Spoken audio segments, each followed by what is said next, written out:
नमस्कार।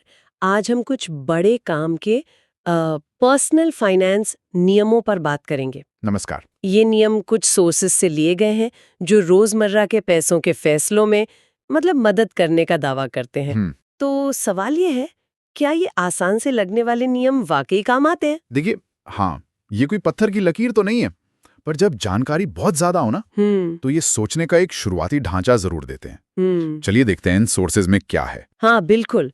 तो सबसे पहले बात करते हैं रूल ऑफ 72 की। हाँ, रूल ऑफ 72।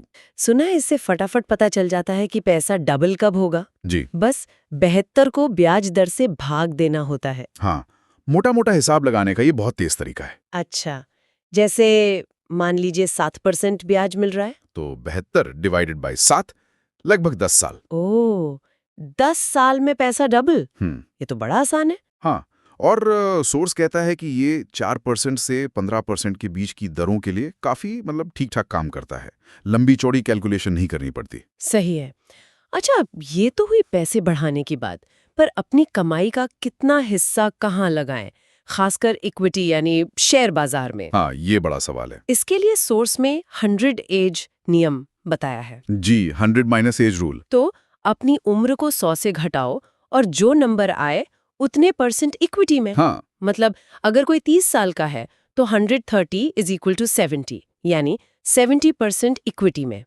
ये थोड़ा ज्यादा नहीं लगता? लग सकता है। देखिए, ये नियम ना आपके रिस्क लेने की क्षमता और निवेश के लिए बचे समय में एक बैलेंस बनाने की कोशिश करता है। लेकिन हाँ, सोर्स ये भी साफ करता है कि ये मानते हुए है कि आप पर कोई बड़ा कर्ज वगैरह नहीं है। अच्छा, ये जरूरी पॉइंट है। हाँ, अगर देनदारियां ज्यादा हैं तो शायद इतना इक्विटी ठीक न हो, एडजस्ट करना पड़ेगा। सही कहा। अब आते हैं घर खर्च पर। बजट कैसे बनाएं? महीने की कमाई को कैसे बांटें? इसके लिए है 50-30-20 रूल। 50-30-20, हाँ सुना है। 50% जरूरतों पर, जी, जैसे किराया, राशन, बिल्स। 30% इच्छाओं पर, घूमना फिरना, शौक। बिल्कुल। और बाकी 20% वो बचत और निवेश के लिए। पर क्या ये सबके लिए फिट बैठता है?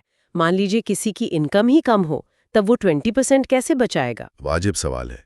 सोर्स इसे एक गाइडलाइन ही मानता है। और हाँ, यहाँ वो फर्स्ट वीक रूल की भी बात करता है। फर्स्ट वीक रूल वो क्या है? तनख्वाह आते ही पहले हफ्ते में ही वो 20% या जो भी बचाना है उसे अलग कर दो, खर्च करने से पहले। ओ, पहले बचाओ फिर खर्च करो। बिल्कुल। और जहां तक कम आय की बात है, तो शायद वो जो इच्छाओं वाला 30% है ना, हाँ, उसमें थोड़ी कटौती करनी पड़े। पर बचत की आदत डालना जरूरी है, चाहे अमाउंट छोटा ही क्यों ना हो। आदत डालना जरूरी है।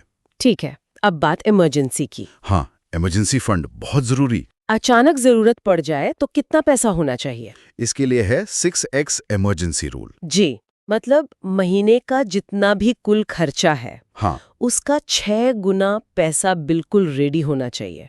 जैसे सेविंग्स अकाउंट में। एकदम लिक्विड। हाँ।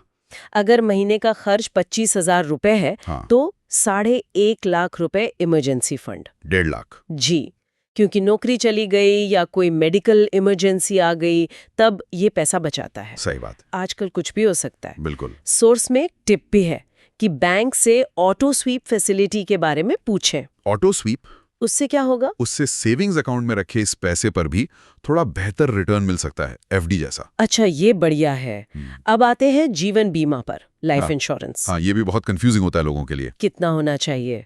सोर्स कहता है अपनी सालाना कमाई का 20 गुना। जी, 20x इनकम रूल। यानी अगर कोई साल में 5 लाख कमाता है तो उसे 1 करोड़ का बीमा लेना चाहिए। वो सही सुझाव देता है, और वो साफ साफ कहते हैं कि ये सिर्फ टर्म प्लान के लिए है। टर्म प्लान जिसमें सिर्फ डेथ बेनिफिट मिलता है, कोई मैच्योरिटी वगैरह नहीं। बिल्कुल, वो इन्वेस्टमेंट कम इंश्योरेंस वाले प्लान नहीं।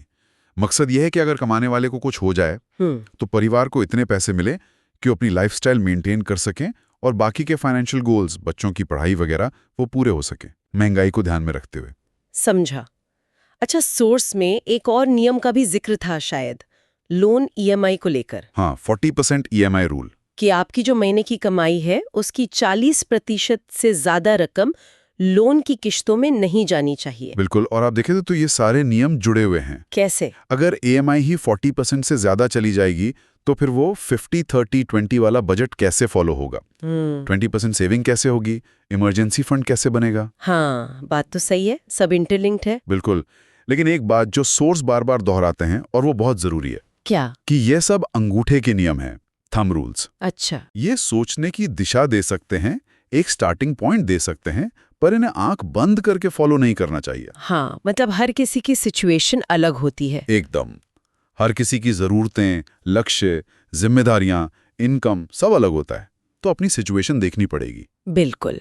तो ये नियम जानकारी बढ़ाने के लिए अच्छे हैं, जल्दी से कोई अंदाजा लगाने के लिए ठीक है। जी, पर जब अपनी फाइनेंशियल प्लानिंग करें तो या तो खुद अच्छे से रिसर्च करें या किसी जानकार की सलाह लें, यही बेहतर है। बिल्कुल सही। तो ये थे कुछ प्रैक्टिकल पर्सनल फाइनेंस नियम, रूल ऑफ 72 से लेकर 20x इनकम रूल और 50-30-20 बजट तक।